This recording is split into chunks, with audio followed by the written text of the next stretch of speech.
Сіздің сөзіңіз салафизм идеясын насихаттайтын ұйымдардың пайда болуына, әдебиеттердің таралуына және интернет сайттардың жұмыстарына жол бермейтін боламыз. Жалпы, бұл қаншалықты мүмкін? Былтырғы жылы қазан айында біз орталық коммуникациялар орталығында бұл теріс діни ағымдарға байланысты, оның ішінде салафизмге де байланысты үкіметтің ұстанымын жеткіздік. Біз бұл теріс діни ағымдарды неге теріс деп айтамыз? Өйткені олар өздерінің қатаң діни талаптарын біздің ұлттық мәдениетімізден, ұлттық дәстүрлерімізден, біздің құндылықтарымыздан, тарихымыздан жоғары қояды. Олар басқа аймақтағы 7 ғасырдағы көне ежелгі хадистердің талаптарын қазіргі заманауи Қазақстанның өміріне сол енгізгісі келеді. Бірақ қазір шаяу шығыстағы араб елдерінде өздерінде де қазір сол бұл мәселеге басқаша қарайды екен.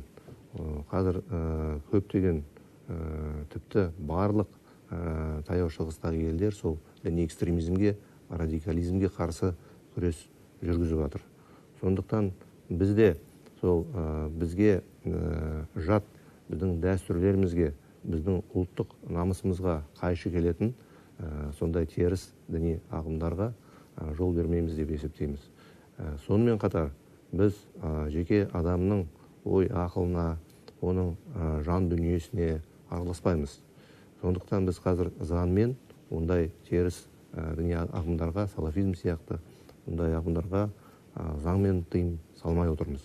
Өйткені біз адамдардың ой ақылына, жан дүниесіне араласпай, әрбір адамның сол діни бостандығын қамтамасыз етіп жатырмыз. Бірақ егер кез келген адам өзінің сондай теріс бізге жат діни идеологиясын жұртқа тарататын болса, немесе әдебиет, мәлімет тарататын болса, басқаларды сол жат теріс діни ағымдарға көндіретін болса, онда ондай адам жауапкершілікке тартылатын болады.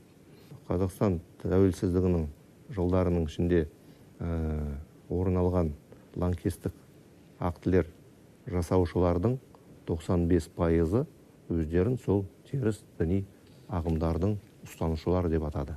Оның үстіне қазақстандық азаматтар Сирия мен Иракқа кеткендердің ішінде өздеріңіз білесіздер, ол жалпы 500-дей адам бар қазір сол аймақта.